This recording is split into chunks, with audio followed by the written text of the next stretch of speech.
और उन्होंने पूरी टीम का मैं दिल तो धन्यवाद करता हाँ कि जिन्होंने मैनू इत्थे परमेश्वर की पवित्र बाणी बोलने के लिए समा दिता। और मैं आप सबनों बड़े दिन अते नवे साल दियां मुबारक दिंदा हाँ।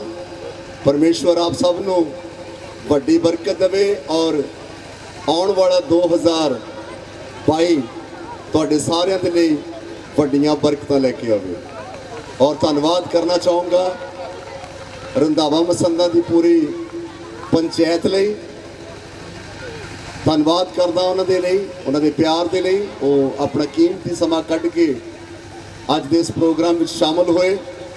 और धन्यवाद करना चाहूँगा प्रभु के सारे आदरयोग दासां दा, प्रभु दियां दासियां दा और सारियां दूर नेड़े तो पहुँचिया हुई कलीसियावां दा धन्यवाद करना चाहूँगा। परमेश्वर आप सबनूं बरकत देवे। और अज दा ये प्रोग्राम बहुत ही अच्छा होया प्रोग्राम, बच्चियां ने बहुत ही अच्छी परफॉर्मेंस दे के प्रभु के नाम नूं उच्चा किया है।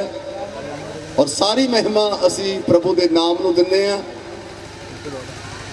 साडी यूनाइटेड पास्टर एसोसीएशन के जिन्ने भी खुदा के खादम इत्थे पहुँचे ने, दिल दीआं गहराइयां तो उन्हां दा धन्नवाद करते हाँ।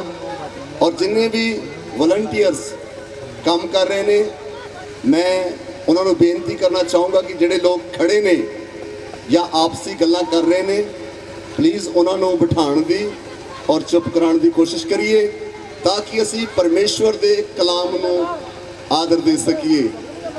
क्योंकि ये जिहड़ा समा आ वो बड़ा ही महत्वपूर्ण समा है। क्योंकि जे आपां इदां इंजॉय करके चले गए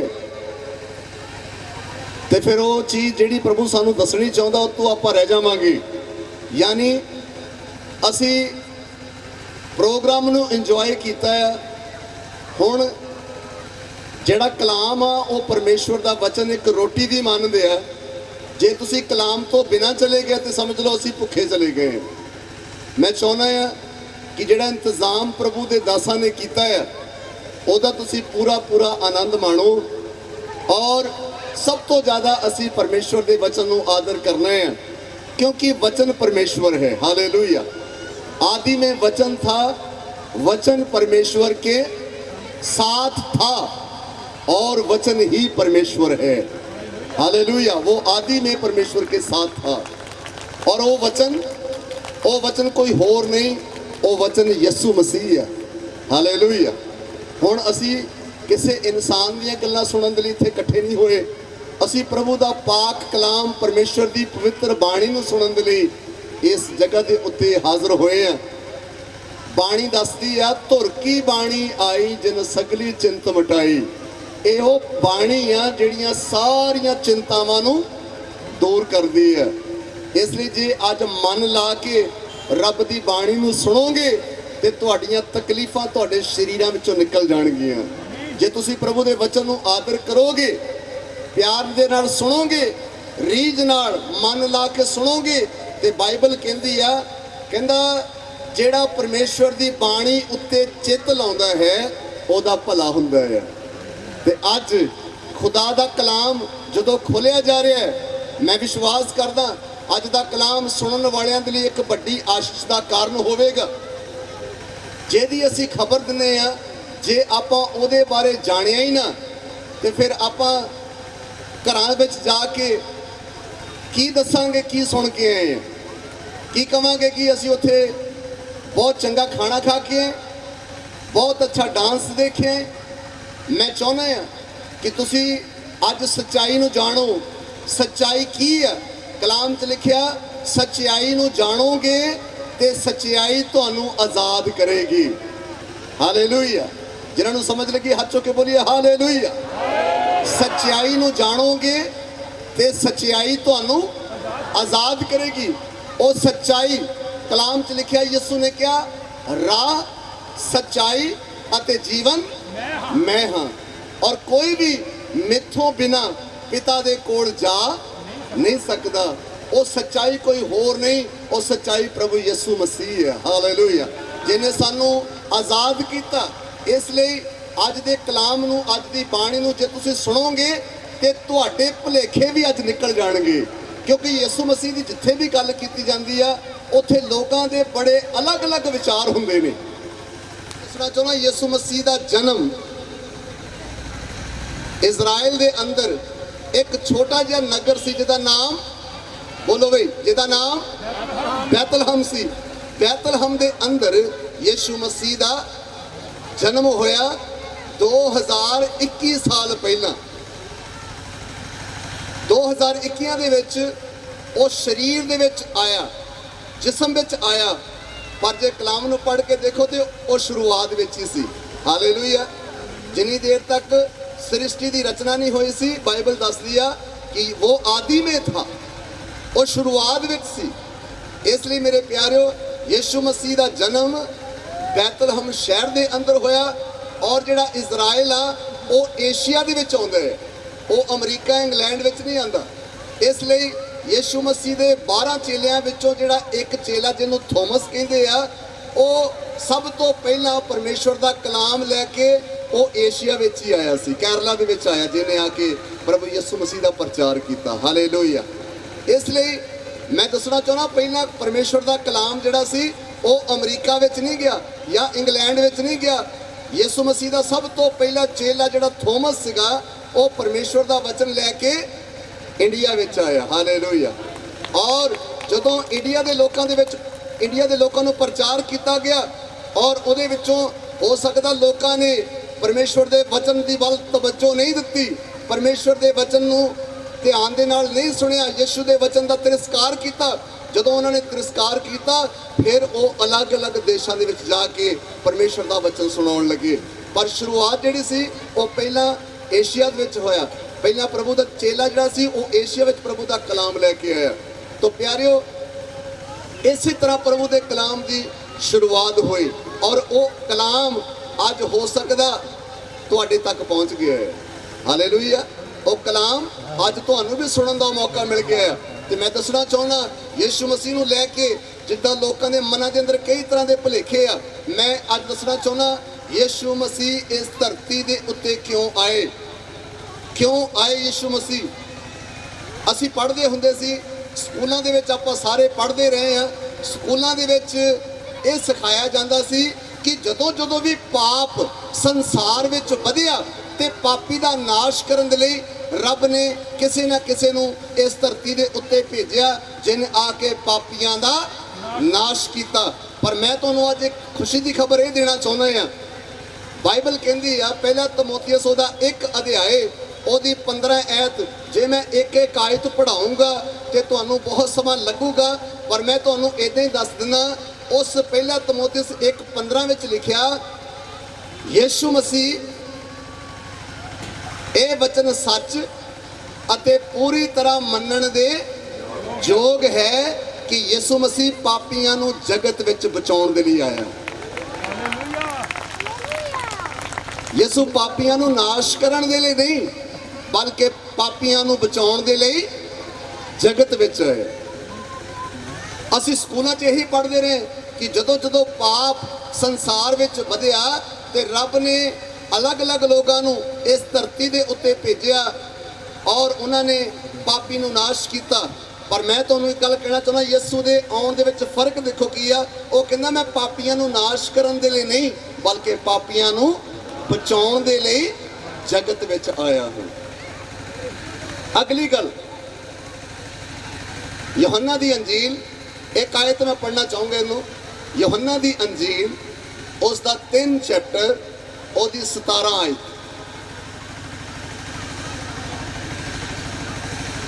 ਪਰਮੇਸ਼ਰ ਨੇ ਪੁੱਤਰ ਨੂੰ ਜਗਤ ਵਿੱਚ ਇਸ ਲਈ ਨਹੀਂ ਘੱਲਿਆ। ਪ੍ਰਭੂ ਯਿਸੂ ਮਸੀਹ ਦੇ ਬਾਰੇ ਲਿਖਿਆ ਹੈ ਕਿ ਪਰਮੇਸ਼ਵਰ ਨੇ ਆਪਣੇ ਪੁੱਤਰ ਯਿਸੂ ਮਸੀਹ ਨੂੰ ਜਗਤ ਵਿੱਚ ਇਸ ਲਈ ਨਹੀਂ ਘੱਲਿਆ ਜੋ ਉਹ ਜਗਤ ਨੂੰ ਦੋਸ਼ੀ ਠਹਿਰਾਵੇ। ਕਹਿੰਦਾ ਪਰਮੇਸ਼ਵਰ ਨੇ ਆਪਣੇ ਪੁੱਤਰ ਨੂੰ ਜਗਤ ਵਿੱਚ ਇਸ ਲਈ ਨਹੀਂ ਭੇਜਿਆ ਭਈ ਉਹ ਜਗਤ ਨੂੰ ਦੋਸ਼ੀ ਠਹਿਰਾਵੇ, ਸਗੋਂ ਇਸ ਲਈ ਇਸ ਲਈ ਭੇਜਿਆ। ਜੋ ਜਗਤ ਉਹਦੇ ਰਾਹੀਂ ਬਚਾਇਆ ਜਾਵੇ। ਤਾਲੀ ਵਜਾ ਕੇ ਪਰਮੇਸ਼ਰ ਦੀ ਵਡਿਆਈ ਕਰੋ। ਹਾਲੇਲੂਇਆ।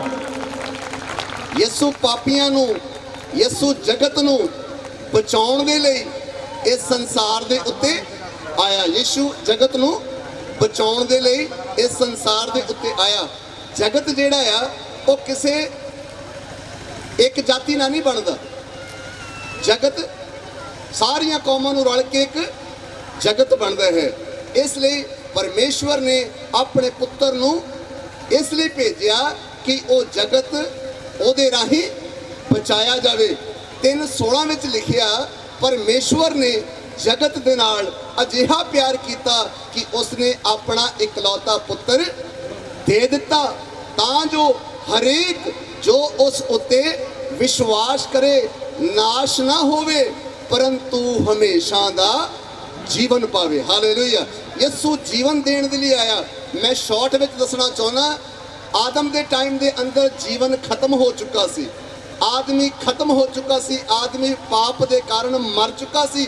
ਉਹਦੇ ਵਿੱਚ ਜੀਵਨ ਨਹੀਂ ਸੀ ਰਿਹਾ, ਪਰ ਯਿਸੂ ਉਸ ਮਰੇ ਹੋਏ ਇਨਸਾਨ ਨੂੰ ਜੀਵਨ ਦੇਣ ਦੇ ਲਈ ਇਸ ਧਰਤੀ ਦੇ ਉੱਤੇ ਆ ਗਿਆ ਸੀ। ਸਾਰੇ ਮਰੇ ਹੋਏ ਸੀ। ਮੈਂ ਗੁਨਾਹ 'ਚ ਮਰਿਆ ਹੋਇਆ ਸੀ। ਇੱਕ ਪ੍ਰਭੂ ਦੇ ਦਾਸ ਨੇ ਇਸ ਤਰ੍ਹਾਂ ਗੀਤ ਲਿਖਿਆ, ਗੁਨਾਹ ਕੀ ਕਬਰ में मैं सो रहा था, यीशु ने लिया उठा। ਅਸੀਂ ਸਭ ਗੁਨਾਹ ਦੇ ਕਰਕੇ ਮੁਰਦਾ ਸੀ, ਪਰ ਯਿਸੂ ਉਹਨਾਂ ਮਰਿਆਂ ਦੇ ਵਿੱਚ ਜੀਵਨ ਪਾਉਣ ਦੇ ਲਈ ਆ ਗਿਆ। ਅੱਜ ਅਸੀਂ ਬੋਲਦੇ ਹਾਂ, ਅੱਜ ਅਸੀਂ ਇੱਥੇ ਖੜੇ ਹੁੰਨੇ ਆ, ਜਾਂ ਜੋ ਕੁਝ ਵੀ ਕਰਦੇ ਹਾਂ, ਇਹ ਜੀਵਨ ਯਿਸੂ ਦਾ ਦਿੱਤਾ ਹੋਇਆ ਜੀਵਨ ਆ। ਹਾਲੇਲੂਇਆ। ਜੇ ਯਿਸੂ ਸਾਨੂੰ ਜੀਵਨ ਨਾ ਦਿੰਦਾ ਤੇ ਅਸੀਂ ਕਦੇ ਵੀ ਬਚ ਨਹੀਂ ਸੀ ਸਕਦੇ। ਅਸੀਂ ਤਾਂ ਮੁਰਦਾ ਸੀ, ਅਸੀਂ ਤਾਂ ਤੋਂ ਅਲੱਗ ਹੋਏ ਸੀਗੇ। ਪਰ ਧੰਨਵਾਦ ਕਰਦੇ ਹਾਂ ਖੁਦਾ ਦੇ ਪੁੱਤਰ ਪ੍ਰਭੂ ਯਿਸੂ ਮਸੀਹ ਦੇ ਲਈ, ਜਿਹਨੇ ਜੀਵਨ ਦਿੱਤਾ। ਇੱਥੇ ਖੜੇ ਹੋ ਕੇ ਬਹੁਤ ਸਾਰੀਆਂ ਗਵਾਹੀਆਂ ਦੇਣ ਦੇ ਲਈ, ਤੁਸੀਂ ਜਿੰਨੇ ਵੀ ਇੱਥੇ ਬੈਠੇ ਆ, ਤੁਸੀਂ ਮਸੀਹ ਯਿਸੂ ਦੇ ਗਵਾਹ ਆ, ਔਰ ਤੁਹਾਡੇ ਕੋਲ ਗਵਾਹੀਆਂ ਆ ਕਿ ਉਹਨੇ ਤੁਹਾਨੂੰ ਜ਼ਿੰਦਗੀ ਦਿੱਤੀ। ਇੱਥੇ ਮੇਰੀ ਬੇਟੀ ਬੈਠੀ ਆ ਛੋਟੀ। ਡਾਕਟਰ ਨੇ ਉਹਨੂੰ ਕਿਹਾ ਸੀ, ਜਿੱਦਣ ਉਹ ਪੈਦਾ ਹੋਈ, ਡਾਕਟਰ ਨੇ ਪਹਿਲੇ ਕਿਹਾ ਸੀ, ਕਹਿੰਦਾ ਇਹ ਡੈਡ ਆ, ਔਰ ਮੈਂ ਦੱਸਣਾ ਚਾਹੁੰਦਾ ਯਿਸੂ ਨੇ ਉਹਨੂੰ ਜੀਵਨ ਦਿੱਤਾ। ਹਾਲੇਲੂਇਆ। ਉਹਨੇ ਮੈਨੂੰ ਵੀ ਜੀਵਨ ਦਿੱਤਾ। ਮੈਨੂੰ ਡਾਕਟਰ ਨੇ ਕਿਹਾ ਸੀ, ਤੂੰ ਅਸਤਮੇ ਦਾ ਪੇਸ਼ੈਂਟ ਆ ਔਰ ਤੂੰ ਜ਼ਿਆਦਾ ਦੇਰ ਤੱਕ ਜ਼ਿੰਦਾ ਨਹੀਂ ਰਹਿ ਸਕਦਾ, ਪਰ ਮੈਂ ਧੰਨਵਾਦ ਕਰਦਾ ਕਿ ਉਹਨੇ ਅੱਜ ਤੱਕ ਵੀ ਮੈਨੂੰ ਜੀਵਨ ਦਿੱਤਾ ਹੈ, ਜ਼ਿੰਦਿਆਂ ਦੀ ਜ਼ਮੀਨ ਤੇ ਰੱਖਿਆ। ਜੌਨ ਚੈਪਟਰ 10 ਵਰਸ 10 ਦੇ ਵਿੱਚ ਲਿਖਿਆ, ਯਿਸੂ ਨੇ ਕਿਹਾ, ਮੈਂ ਇਸ ਲਈ ਆਇਆ ਕਿ ਉਹਨਾਂ ਨੂੰ ਜੀਵਨ ਮਿਲੇ ਔਰ ਬਹੁਤਾਇਤ ਦਾ ਜੀਵਨ ਮਿਲੇ। ਹਾਲੇਲੂਇਆ। ਯਿਸੂ ਜੀਵਨ ਦੇਣ ਦੇ ਲਈ ਆਇਆ। ਯਿਸੂ ਪਾਪੀਆਂ ਨੂੰ ਮੁਕਤੀ ਦੇਣ ਦੇ ਲਈ ਆਇਆ। ਯਿਸੂ ਸ਼ੈਤਾਨ ਦੇ ਕੰਮਾਂ ਨੂੰ ਨਸ਼ਟ ਕਰਨ ਦੇ ਲਈ ਆਇਆ। ਹਾਲੇਲੂਇਆ। ਸ਼ੈਤਾਨ ਦੇ ਕੰਮਾਂ ਨੂੰ ਨਸ਼ਟ ਕਰਨ ਦੇ ਲਈ ਆਇਆ। ਕੋਈ ਨਵਾਂ ਧਰਮ, ਕੋਈ ਨਵਾਂ ਮਜ਼ਹਬ ਦੇਣ ਦੇ ਲਈ ਨਹੀਂ ਆਇਆ ਯਿਸੂ। ਯਿਸੂ ਤੁਹਾਨੂੰ ਪਿਆਰ ਕਰਨ ਦੇ ਲਈ ਆਇਆ, ਕਿਉਂਕਿ ਪਿਆਰ ਖਤਮ ਹੋ ਚੁੱਕਾ ਸੀ, ਜੀਵਨ ਖਤਮ ਹੋ ਚੁੱਕਾ ਸੀ। ਇਨਸਾਨ ਖੁਦਾ ਤੋਂ ਅਲੱਗ ਕੀਤਾ ਹੋਇਆ ਸੀ, ਪਰ ਯਿਸੂ ਤੁਹਾਨੂੰ ਬਚਾਉਣ ਦੇ ਲਈ ਇਸ ਸੰਸਾਰ ਦੇ ਵਿੱਚ ਆਇਆ। ਅੱਜ ਵੀ ਯਿਸੂ ਤੁਹਾਨੂੰ ਪਿਆਰ ਕਰਦਾ ਔਰ ਉਹ ਤੁਹਾਨੂੰ ਬਚਾਉਣਾ ਚਾਹੁੰਦਾ ਹੈ। ਬਾਈਬਲ 'ਚ ਲਿਖਿਆ, ਉਹ ਕਿਸੇ ਦਾ ਨਾਸ਼ ਨਹੀਂ ਚਾਹੁੰਦਾ। ਉਹ ਚਾਹੁੰਦਾ ਆ ਕਿ ਸਭੇ ਲੋਕ ਬਚਾਏ ਜਾਣ ਔਰ ਪਰਮੇਸ਼ਵਰ ਦੇ ਉद्धार ਨੂੰ ਪ੍ਰਾਪਤ ਕਰਨ, ਸਭ ਆਪਣੇ ਪਾਪਾਂ ਤੋਂ ਮੁਕਤੀ ਪ੍ਰਾਪਤ ਕਰਨ। ਇਸ ਲਈ ਮੇਰੇ ਪਿਆਰਿਓ, ਖੁਦਾ ਨੇ ਇੱਕ ਬਹੁਤ ਵੱਡੀ ਯੋਜਨਾ ਬਣਾਈ ਔਰ ਯਿਸੂ ਪੈਦਾ ਹੋਇਆ ਪਰਮੇਸ਼ਵਰ ਦੀ ਯੋਜਨਾ ਦੇ ਮੁਤਾਬਕ ਪੈਦਾ ਹੋਇਆ। ਬਾਈਬਲ ਦੇ ਅੰਦਰ ਬਹੁਤ ਸਾਰੀਆਂ ਨਬੀਆਂ ਨੇ ਭਵਿੱਖਬਾਣੀਆਂ ਕੀਤੀਆਂ ਯਿਸੂ ਦੇ ਆਉਣ ਦੇ ਬਾਰੇ। ਪਹਿਲੇ ਤੋਂ ਹੀ ਲਿਖਿਆ ਗਿਆ। ਮੈਂ ਗਿਣਤੀ ਦੀ ਕਿਤਾਬ 24 ਦੇ ਵਿੱਚ ਪੜ੍ਹਦਾ ਸੀ, ਉੱਥੇ ਲਿਖਿਆ, ਯਾਕੂਬ ਤੋਂ ਇੱਕ ਤਾਰਾ ਚੜ੍ਹੇਗਾ। ਪਿਆਰਿਓ, ਉਹਦੇ ਬਾਰੇ ਇਸ ਧਰਤੀ ਦੇ ਉੱਤੇ ਆਉਣ ਤੋਂ ਪਹਿਲਾਂ ਨਬੀਆਂ ਨੇ ਉਹਦੇ ਬਾਰੇ ਦੱਸਿਆ ਕਿ ਉਹ ਧਰਤੀ ਉੱਤੇ ਆਵੇਗਾ ਔਰ ਕਿੱਥੇ ਜੰਮੇਗਾ। ਇਹ ਵੀ ਲਿਖਿਆ ਗਿਆ ਕਿ ਉਹ ਕਿੱਥੇ ਪੈਦਾ ਹੋਵੇਗਾ। ਸੋ ਉਹ ਬੈਤਲਹਮ ਦੇ ਬਾਰੇ ਲਿਖਿਆ ਗਿਆ ਔਰ ਯਿਸੂ ਮਸੀਹ ਪਰਮੇਸ਼ਵਰ ਦੇ ਵਚਨ ਦੇ ਮੁਤਾਬਕ ਉਸ ਦਾ ਜਨਮ ਹੋਇਆ ਔਰ ਉਹ ਪਰਮੇਸ਼ਵਰ ਦੀ ਇੱਛਾ ਨੂੰ ਪੂਰੀਆਂ ਕਰਨ ਦੇ ਲਈ ਇਸ ਧਰਤੀ ਦੇ ਉੱਤੇ ਆਇਆ। ਸੋ ਯਿਸੂ ਜੀਵਨ ਲੈ ਕੇ ਆਇਆ। ਯਿਸੂ ਪਾਪਾਂ ਤੋਂ ਮੁਕਤੀ ਦੇਣ ਦੇ ਲਈ ਇਸ ਸੰਸਾਰ ਦੇ ਉੱਤੇ ਆਇਆ।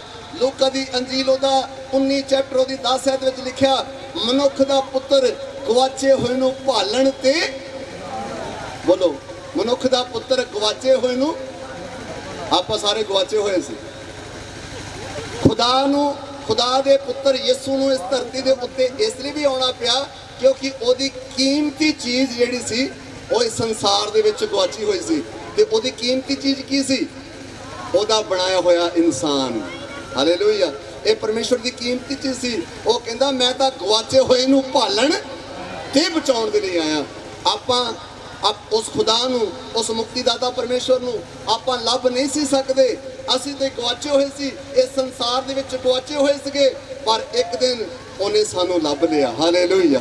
ਉਹਨੇ ਸਾਨੂੰ ਲੱਭ ਲਿਆ। ਕੱਲਾ ਲੱਭਿਆ ਹੀ ਨਹੀਂ ਬਲਕਿ ਉਹਨੇ ਸਾਨੂੰ ਬਚਾ ਵੀ ਲਿਆ। ਉਹਨੇ ਕੱਲਾ ਬਚਾਇਆ ਨਹੀਂ ਬਲਕਿ ਉਹਨੇ ਸਾਨੂੰ ਜੀਵਨ ਵੀ ਦਿੱਤਾ ਹੈ। ਹਾਲੇਲੂਇਆ। ਅੱਜ ਅਸੀਂ ਜੋ ਕੁਝ ਵੀ ਹਾਂ ਉਹਦੀ ਕਿਰਪਾ ਦੇ ਨਾਲ ਹਾਂ। ਇਸ ਲਈ ਮੇਰੇ ਪਿਆਰਿਓ, ਅੱਜ ਦਾ ਸੰਦੇਸ਼ ਤੁਹਾਡੇ ਲਈ ਇਹੀ ਆ ਕਿ ਯਿਸੂ ਸਵਰਗ ਛੱਡ ਕੇ ਧਰਤੀ ਦੇ ਉੱਤੇ ਇੱਕ ਆਮ ਇਨਸਾਨ ਬਣ ਕੇ ਇਸ ਧਰਤੀ ਦੇ ਉੱਤੇ ਆ ਗਿਆ। ਇਹੀ ਵੱਡਾ ਕੰਮ ਹੋਇਆ, ਇਹੀ ਵੱਡਾ ਦਿਨ ਆ, ਇਹੀ ਕ੍ਰਿਸਮਸ ਆ ਕਿ ਸਵਰਗ ਦਾ ਪਰਮੇਸ਼ਵਰ ਸਵਰਗ ਨੂੰ ਛੱਡ ਕੇ ਧਰਤੀ ਦੇ ਉੱਤੇ ਆ ਗਿਆ। ਆਖਰੀ ਆਇਤ ਪੜ੍ਹ ਕੇ ਮੈਂ ਸਮਾਪਤ ਕਰਨਾ ਚਾਹੂੰਗਾ। ਯਹੋਨਾ ਦੀ ਅੰਜੀਲ ਉਸ ਦਾ 12 ਅਧਿਆਏ ਉਹਦੀ 45 ਜਾਂ 46 ਆਇਤ ਨੂੰ ਦੇਖੀਏ ਜਰਾ। 45। ਔਰ ਜੋ ਮੈਨੂੰ ਵੇਖਦਾ ਹੈ ਸੋ ਉਹਨੂੰ ਵੇਖਦਾ ਹੈ ਜਿਹਨੇ ਮੈਨੂੰ ਘੱਲਿਆ। ਹਾਂਜੀ, ਅੱਗੇ। ਮੈਂ ਜਗਤ ਵਿੱਚ ਚਾਨਣ ਹੋ ਕੇ ਆਇਆ ਹਾਂ। ਮੈਂ ਜਗਤ ਵਿੱਚ ਕੀ ਕਰਕੇ ਆਇਆ ਹਾਂ? ਚਾਨਣ ਹੋ ਕੇ। ਮੈਂ ਜਗਤ ਵਿੱਚ ਚਾਨਣ ਹੋ ਕੇ ਆਇਆ ਹਾਂ ਕਿਉਂਕਿ ਜਗਤ ਜਿਹੜਾ ਸੀ, ਮੈਂ ਪਹਿਲੇ ਦੱਸਿਆ, ਅਸੀਂ ਗਵਾਚੇ ਹੋਏ ਸੀ ਔਰ ਹਨੇਰੇ ਵਿੱਚ ਅਸੀਂ ਭਟਕਦੇ ਫਿਰਦੇ ਸੀ, ਪਰ ਯਿਸੂ ਸਾਡੇ ਲਈ ਚਾਨਣ ਲੈ ਕੇ ਆਇਆ। ਜੋਰ ਦੀ ਤਾਰੀਫ ਵਜਾ ਸਕਦੇ ਹਾਂ। ਯਿਸੂ ਕੀ ਲੈ ਕੇ ਆਇਆ? ਚਾਨਣ। ਬੋਲੋ, ਕੀ ਲੈ ਕੇ ਆਇਆ ਯਿਸੂ? ਚਾਨਣ। ਕੱਲਾ ਚਾਨਣ ਲੈ ਕੇ ਨਹੀਂ ਆਇਆ, ਉਹ ਖੁਦ ਵੀ ਚਾਨਣ ਆ। 8:12 ਚ ਲਿਖਿਆ, ਯਿਸੂ ਮਸੀਹ ਨੇ ਕਿਹਾ, I am the light of the world, ਮੈਂ ਸੰਸਾਰ ਦੀ ਜੋਤੀ ਹਾਂ। ਯਿਸੂ ਰਸਤਾ ਦਿਖਾਉਣ ਨਹੀਂ ਆਇਆ। ਯਿਸੂ ਰਸਤਾ ਦਿਖਾਉਣ ਨਹੀਂ ਆਇਆ, ਉਹ ਰਸਤਾ ਬਣ ਕੇ ਆ ਗਿਆ। ਹਾਲੇਲੂਇਆ। ਉਹ ਰਸਤਾ ਦਿਖਾਉਣ ਨਹੀਂ ਆਇਆ, ਉਹ ਰਸਤਾ ਤਾਂ ਹੀ ਤਾਂ ਲਿਖਿਆ, ਆਈ ਐਮ ਦ ਵੇ, ਮੈਂ ਰਸਤਾ ਹਾਂ। ਇਸ ਲਈ ਉਹ ਕਹਿੰਦਾ ਮੈਂ ਜਗਤ ਵਿੱਚ ਚਾਨਣ ਹੋ ਕੇ ਆਇਆ ਹਾਂ। ਅੱਗੇ। ਤਾਂ ਜੋ ਹਰ ਕੋਈ ਜੋ ਮੇਰੇ ਉੱਤੇ ਨੇਚਾ ਕਰਦਾ ਹੈ, ਕਹਿੰਦਾ ਜਿਹੜਾ ਮੇਰੇ ਉੱਤੇ ਨੇਚਾ ਕਰਦਾ ਹੈ, ਸੋ ਹਨੇਰੇ ਵਿੱਚ ਨਾ ਰਹੇ। ਅੱਗੇ। ਔਰ ਜੇ ਕੋਈ ਮੇਰੀਆਂ ਗੱਲਾਂ ਸੁਣੇ, ਕਹਿੰਦਾ ਜੇ ਤੁਸੀਂ ਮੇਰੇ ਉੱਤੇ ਵਿਸ਼ਵਾਸ ਕਰੋਗੇ ਤਾਂ ਤੁਸੀਂ ਹਨੇਰੇ ਵਿੱਚ ਨਹੀਂ ਰਵੋਗੇ। ਆਪਾਂ ਸਾਰੇ ਹਨੇਰੇ ਵਿੱਚ ਸੀ, ਪਰ ਧੰਨਵਾਦ ਕਰਦੇ ਹਾਂ ਉਹ ਸਾਡੇ ਲਈ ਚਾਨਣ ਬਣ ਕੇ ਆ ਗਿਆ। ਬਾਈਬਲ 'ਚ ਲਿਖਿਆ, ਜਿਹੜੇ ਲੋਕ ਹਨੇਰੇ ਵਿੱਚ ਸਨ ਉਹਨਾਂ ਦੇ ਉੱਤੇ ਵੱਡੀ ਰੌਸ਼ਨੀ ਚਮਕੀ। ਜਿਹੜੇ ਲੋਕ ਹਨੇਰੇ ਵਿੱਚ ਬੈਠੇ ਸਨ, ਅੱਜ ਬੜੇ ਸੰਸਾਰ ਦੇ ਲੋਕ ਜਿਹੜੇ ਆ ਉਹ ਹਨੇਰੇ ਵਿੱਚ ਆ, ਪਰ ਸਾਡਾ ਫਰਜ਼ ਕੀ ਆ? ਜਿਹੜੇ ਹਨੇਰੇ ਵਿੱਚ ਬੈਠੇ ਆ ਉਹਨਾਂ ਨੂੰ ਰੌਸ਼ਨੀ ਕਰਨੀ। ਕਾਹਦੇ ਨਾਲ? ਪਰਮੇਸ਼ਵਰ ਦੇ ਕਲਾਮ ਦੇ ਨਾਲ, ਪਰਮੇਸ਼ਵਰ ਦੇ ਵਚਨ ਦੇ ਨਾਲ। ਜਿਹੜਾ ਇਨਸਾਨ ਪੜ੍ਹਦਾ ਨਹੀਂ ਉਹ ਵੀ ਕਾਹਦੇ ਵਿੱਚ ਹੈ ਬਈ? ਉਹ ਹੀ ਹਨੇਰੇ ਵਿੱਚ ਹੀ। ਇਸ ਲਈ ਖੁਦਾਵੰਦ ਨੇ ਦਇਆ ਕੀਤੀ ਤਾਂ ਕਿ ਉਹ ਸਾਨੂੰ ਹਨੇਰੇ ਵਿੱਚੋਂ ਕੱਢ ਕੇ ਚਾਨਣ ਵਿੱਚ ਲੈ ਆਵੇ। ਆਪਾਂ ਪਹਿਲਾਂ ਹਨੇਰੇ ਵਿੱਚ ਸੀ, ਸਾਨੂੰ ਕੁਝ ਨਹੀਂ ਸੀ ਪਤਾ ਲੱਗਦਾ। ਅਸੀਂ ਹਨੇਰੇ ਦੇ ਕਾਰਨ ਠੋਕਰਾਂ ਖਾਂਦੇ ਸੀ, ਅਸੀਂ ਗਵਾਚੇ ਹੋਏ ਸੀ, ਅਸੀਂ ਇੱਕ ਦੂਸਰੇ ਨੂੰ ਦੂਰ ਸੀ, ਪਰਮੇਸ਼ਵਰ ਤੋਂ ਦੂਰ ਸੀ ਔਰ ਸਾਨੂੰ ਕੁਝ ਦਿਖਾਈ ਨਹੀਂ ਸੀ ਦਿੰਦਾ। ਪਰ ਧੰਨਵਾਦ ਕਰਦੇ ਹਾਂ ਖੁਦਾਵੰਦ ਯਿਸੂ ਮਸੀਹ ਦਾ, ਜਿਹਨੇ ਸਾਡੀਆਂ ਅੱਖਾਂ ਨੂੰ ਰੋਸ਼ਨ ਕਰ ਦਿੱਤਾ। ਕਿਉਂਕਿ ਬਾਈਬਲ 'ਚ ਲਿਖਿਆ, ਯਿਸੂ ਨੇ ਕਿਹਾ, ਮੈਂ ਚਾਹੁੰਦਾ ਹਾਂ ਕਿ ਕੋਈ ਵੀ ਜਨ ਹਨੇਰੇ ਵਿੱਚ ਨਾ ਰਵੇ। ਅੱਜ ਬਹੁਤ ਸਾਰੇ ਲੋਕ ਹਨੇਰੇ ਵਿੱਚ ਨੇ, ਪਰ ਯਿਸੂ ਚਾਨਣ ਦੇਣ ਦੇ ਲਈ ਆਇਆ। ਉਹ ਸਾਨੂੰ ਬਚਾਉਣ ਦੇ ਲਈ ਆਇਆ। ਉਹ ਸਾਨੂੰ ਪਾਪਾਂ ਤੋਂ ਮੁਕਤੀ ਦੇਣ ਦੇ ਲਈ ਆਇਆ। ਉਹ ਸਾਨੂੰ ਜੀਵਨ ਦੇਣ ਦੇ ਲਈ ਆਇਆ। ਤੇ ਉਹਦਾ ਜੀਵਨ ਜਿਹੜਾ ਆ ਉਹ ਕਿੰਨਾ 60 ਜਾਂ 70 ਸਾਲ ਦਾ ਨਹੀਂ ਹੈ। ਉਹਦਾ ਜੀਵਨ ਹਮੇਸ਼ਾ ਦਾ ਜੀਵਨ। ਯਿਸੂ ਕੋਲ ਕਿਹੜਾ ਜੀਵਨ ਆ? ਹਮੇਸ਼ਾ ਦਾ ਜੀਵਨ। ਤੇ ਹਮੇਸ਼ਾ ਦਾ ਜੀਵਨ ਮਿਲਦਾ ਕਿੱਦਾਂ ਆ? ਉਹਦੇ ਪੁੱਤਰ ਪ੍ਰਭੂ ਯਿਸੂ ਦੇ ਉੱਤੇ ਵਿਸ਼ਵਾਸ ਕਰਕੇ। ਜੇ ਤੁਸੀਂ ਅੱਜ ਪ੍ਰਭੂ ਯਿਸੂ ਮਸੀਹ ਦੇ ਨਾਮ ਉੱਤੇ ਵਿਸ਼ਵਾਸ ਕਰੋਗੇ, ਤੁਸੀਂ ਕਿਸੇ ਹਨੇਰੇ ਵਿੱਚ ਨਹੀਂ ਰਵੋਗੇ। ਆਖਰੀ ਆਇਤ ਮੈਂ ਇਹਦੇ ਦੱਸਣੀ ਚਾਹੁੰਦਾ, ਪਰਮੇਸ਼ਵਰ ਦਾ ਕਲਾਮ ਰਸੂਲਾਂ ਦੇ ਕਰਤੱਵ 4 ਅਧਿਆਏ ਉਹਦੀ 12 ਆਇਤ ਵਿੱਚ ਲਿਖਿਆ ਹੈ ਕਿ ਆਕਾਸ਼ ਦੇ ਥੱਲੇ ਧਰਤੀ ਦੇ ਉੱਤੇ ਇੱਕੋ ਹੀ ਨਾਮ ਦਿੱਤਾ ਗਿਆ ਹੈ, ਉਹ ਨਾਮ ਪ੍ਰਭੂ ਯਿਸੂ ਮਸੀਹ ਦਾ ਹੈ। ਉਹਦੇ ਨਾਮ ਉੱਤੇ ਵਿਸ਼ਵਾਸ ਕਰਕੇ ਆਪਣੇ ਪਾਪਾਂ ਤੋਂ ਉद्धार ਔਰ ਮੁਕਤੀ ਨੂੰ ਪ੍ਰਾਪਤ ਕਰੋ। God bless you. ਪਰਮੇਸ਼ਵਰ ਤੁਹਾਨੂੰ ਸਾਰਿਆਂ ਨੂੰ ਆਸ਼ੀਸ਼ ਔਰ ਬਰਕਤ ਦੇਵੇ ਔਰ ਵੱਡੀ ਕਿਰਪਾ ਕਰੇ। ਇੱਕ ਵਾਰ ਫਿਰ ਤੁਹਾਨੂੰ ਸਾਰਿਆਂ ਨੂੰ merry Christmas to all of you. God bless you.